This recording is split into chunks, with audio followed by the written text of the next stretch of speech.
on the pitch matters. It probably wasn't the best sort of game, but I don't get why there were people complaining about it and complaining about the lack of chances that we put away, etc. Because as far as I'm concerned, we could have played until now and they still wouldn't have scored. You know, yeah, it's true. I mean, it was weird because right up until the end, I still wasn't feeling comfortable at all because I don't. No, because we're frail. I wasn't feeling comfortable because they had a free kick right towards the end. But other than that, I don't think that there was any danger of us losing that lead. But it was only ever going to be if we made a mistake. Yeah, but you're never ever comfortable. And that won't happen, of course. No, that's it. That'll never happen. No, never. That was all right. Good goal. Starts off, then it was all rubbish after that. Good goal. I thought it was a great goal, to be honest. I can't remember. It was a very good goal. The way he took it was a good goll. It was Mr. Baker, wasn't it? It was, yeah. Oh, he had a good game, didn't you? Remember now? Did he score again at their place? He scored against them at their place. So that's now 3-3, isn't it, for him? Yeah, good luck to him. 3-3. He scored last night, didn't he? No? Am I making that up? Yeah, you're making it up. You are. That was 2-2, wasn't it? It was 2-2. Someone else scored last night. Someone else scored last night. We'll talk about that later on. Yeah, we'll get there when we talk about last night. Talking points of the day. I mean, I think you're right. The points were so ridiculously well deserved. It was crazy. I don't think we did get out of first gear. I think it was the sort of match that last season we might have thrown away and not actually taken anything from. So I feel very positive. What happened? They're a good 3 points right there. Yeah, I think exactly. So. 100%. You only had to look what happened last night to, contrast it with that. Should we go back to everybody's predictions from last week? Yeah, 5-0 I said. I think I said 5-0, definitely, yeah. I'm standing by that. I'm still holding on. Yep. Another week. One day. Well, we didn't play them last night. Did you go into the bar? You weren't there. No, We went into the bar and they had the game up. Did you see it? Had which game up? The game, we were playing last night. I always go in a bit early, didn't we? And Okay. they had up MK Dons 1, Port Vale 1. So we were still playing them the other night, so I thought, oh well. Still hoping. Could easily go 5-1, I'd go for that. That was alright. So did one of us actually predict it right I then, think one of us might have done, yeah. Oh, who was that? The person who just bought it up? Maybe. Yeah. But, I mean, like I said to you, that had got 1-0 written all over it, or a very low-scoring game anyway, because we played them so soon after the last game. I think we cancelled each other out, and that showed. Yeah. I predicted 4-3 myself. Yeah, you're as stupid as the rest of us, really. I mean, we were all useless except for him. We won't talk about that. Anyway. Delhi, the sending off.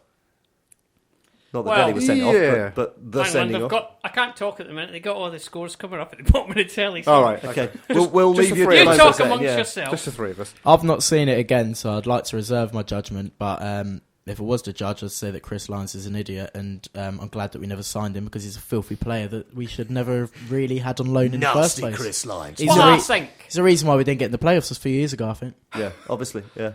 Is that, like you say, it was a silly thing to do to headbutt someone, but he really didn't need to have that reaction. I felt a bit embarrassed for the lad. It was a mute discussion point along our Really, to be quite honest with you, as the game went on, I can distinctly remember turning around to my lad and saying he really needs to calm himself down a bit because he was beginning to lose his track a bit. Yeah. But it was a muted discussion point along our aisle about how the sending off, well, not how the sending off occurred, but what the sending off was for. Because he put his hands up, first of all, to Delhi. Right. And then Delhi reacted to that. I mean, there was niggles all the way down, coming away from the box. Yeah, it just been a little bit. Yeah. Before that, there was, nipping it and we weren't too sure whether it was for the hands on, which were very close to face. Yeah, but then of course he just turns around and just So he was making sure he was going. Paul Harris has just put a Facebook post up, says, watch the highlights of Saturday's game. Seemed that 3 counties thought Delhi made a meal about the headbutt. He did. He thought he crouched down but didn't fall to the floor like those in the Premiership. But to be honest, he was on his knees. He was on the floor, and, yeah. You're wrong, Paul Harris. Apparently you're wrong, Paul Harris. Facts. Yeah, coming in with your facts and having watched the replays and things like that. Idiot. Yeah. He's intelligent. You can prove anything with facts, can't you? Yeah. Absolutely. Anyway, concourse. Did anyone come a cropper? No. Because you know why? Because I'm not an idiot. You got to walk carefully when it's wet and slippy. Did you use number 1 eyeball? You've got me with that. To find out whether it was wet or not. You didn't need warning signs. Yeah, that's it. Yep. Yeah. Didn't need warning signs. If Nothing it was else. wet, I thought to myself, that's probably wet concrete might be a bit slippy. I better take extra precautions. That's foolish, Joe. Foolish. Yeah. I mean, you're working on the basis that there might be a problem. I wasn't actually aware of that. What if there isn't? I was looking. I was trawling through the old whatever it's called, the old business the other night, looking to see what people were talking about, and I found it quite amusing. I got to be honest. To be honest, I'm wound up about nonsense, don't they? Apparently, Paul's just said he's not wrong. So, you are. I'm just disappointed we don't have carpet on the concourse yet. You know, it's just the extra thing that we need to do to ruin football is to have carpets on the carpet. Slippers by the side of the seats. And that would be good. We'd moan if it was marble, wouldn't we? Yeah. I read on the that concrete thing that. The concrete one concourse. bloke goes, "Oh well, if you all want to make a fool of everyone, the concrete concourse, whatever, you have to stop. Oh mate, don't do that. You know, that's going to stick. Don't be silly. I mean, I don't know. It was raining. Things are slippy. You know. Yep. Wow. Yep. Yeah, I'm going to be slightly contrarian and say it's far slippier than I think it has any right to be. I think we have to do something about it. What if it was covered in ice? That's what it kind of feels like. Was it a different kind of rain? Maybe leaves. I don't know.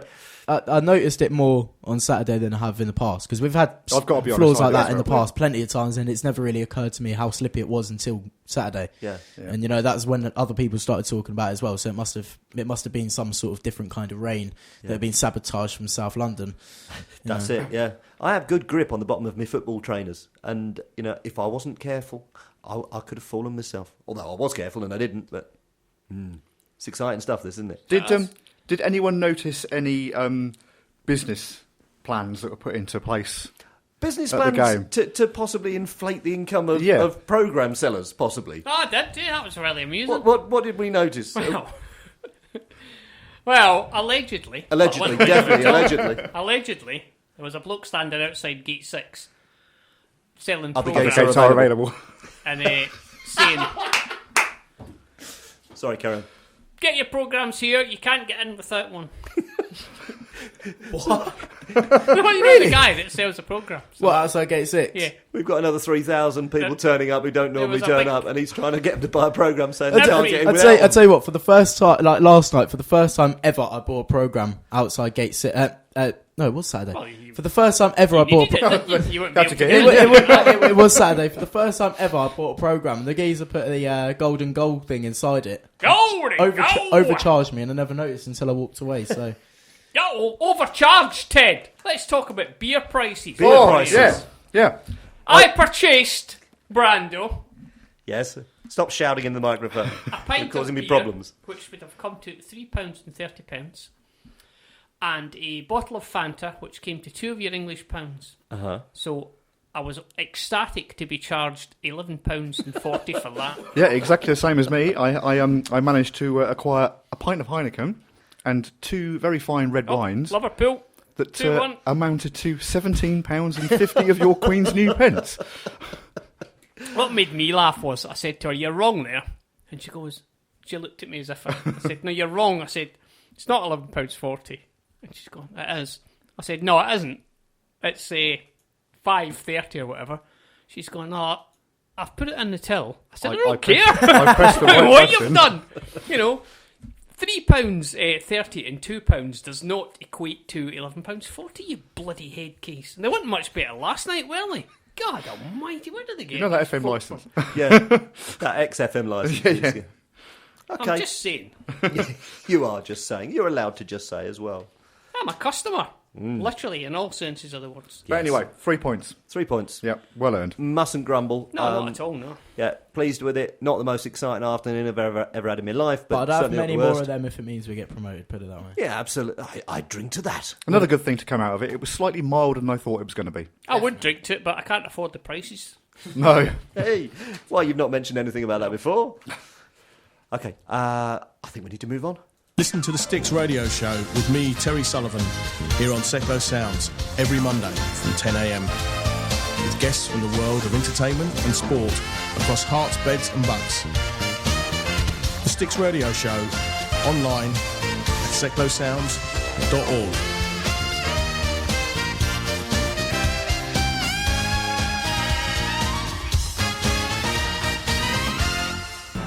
Right, coming up, the next beautifully crafted section, we'll have some more of the same, interspersed with something of another, where you interact with us. We'll have some more Chav Talk, delivered by our very own Chav.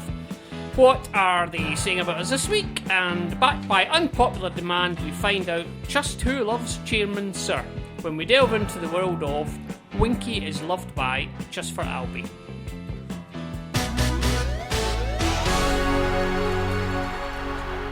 This just in, choosing between Benicophobia and Will Grigg as your preferential striker of choice is a nightmare.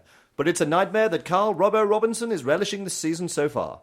We inquired as to exactly how he chooses who starts in each game, and Robbo gave us the following statement. What's that? Hello. Hello. It's the World It's Service. a very hard choice. It's all about strategy, performance, opposition, fitness. Well, too many things to mention, really. It's all down to a flip of a coin, a turn of a card, a roll of a dice. Lots of factors have to be taken into account. When asked if he could describe this selection process for us in the words of a UEFA coaching licence holder, he simply said, "Rock always blunt scissors, la. Rock always blunt scissors." More on this when we've stopped laughing. I have some tweets, and I have one from Simon in London who says, "Thieves, stealers, antagonists, gloaters in general, all-round nasty boys and girls, that's what you are, hashtag ant-eaters." At Simon from London again tweets, sorry about last tweet, I had company. At Deanie Donny tweets, "Should have won last night but still looking good, can't believe we didn't score more."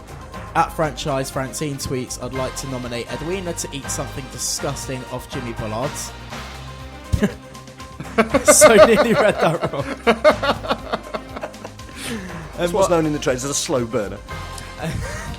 And Monty Don's tweets, "I couldn't care less, I've not got the time to worry about it, and really can't be bothered anymore. I'm out." Excellent, thank you very much. Can you tell people how they can get in touch with us, please? Yep, as just mentioned, you can contact us by wearing smooth-soled shoes on a shiny wet concourse, by ordering from the quick queue, only to find it's now the slow queue, or only buying from the concessions, as long as the total purchase price is less than £2.50.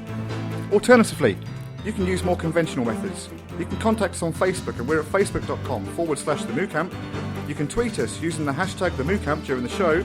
You can email radio@moocamp.com. You can text 80085, but remember to start your message with, "I really can't see myself being a futurist," or else it won't reach us. Or you can text direct to the studio on 07848 930 396. The lexicon of chaff.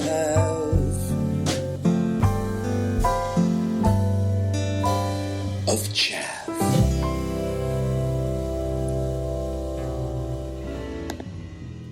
Hello everybody, and welcome to the Lexicon of Chav, where each week we educate you, the educated elite, into the ways of the feral underclass that seemingly run our planet by providing you, yes you, detailed translations of common street talk. And I've realised that each week this is becoming less and less sexy.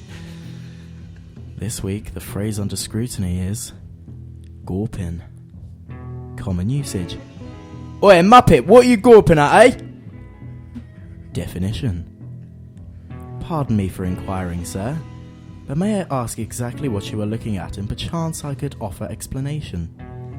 Widely and incorrectly believed to have originated from the 2004 hit film The Football Factory, although its earliest recorded usage in fact dates back to section 223 of Blaise Pascal's posthumously published paper Thoughts, which was produced in 1664.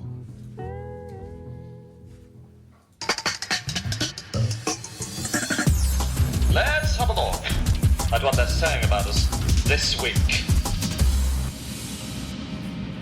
Yes, indeed, our usual roundup of what's being said about us in the wide world. Start off with, "Always embarrasses me when we lose to the fake franchise plastic team. Don't mind losing to proper football sides like Swindon and Bristol City, but fake Dons, god damn it." From what I've seen so far, Bristol City, Swindon, Preston and MK Dons are a level above us at the moment. Good effort from the 10. No disgrace to lose 1-0 to MKD. They were very poor and nothing like the side a few weeks ago. Yeah, I still beat you though. Shut up! At the start of the game, a point would have been fantastic, but the way they played, we should have got something. MK Dons were crap, and we should have punished them. The place is shocking, lovely ground, but nothing else. Terrible fans and atmosphere. Thank you. MK Dons were very poor. We passed it well, and we're happy to keep it at 1-0. We offered literally nothing going forward all game long. Agreed. Something about MK Dons. Same as Swindon.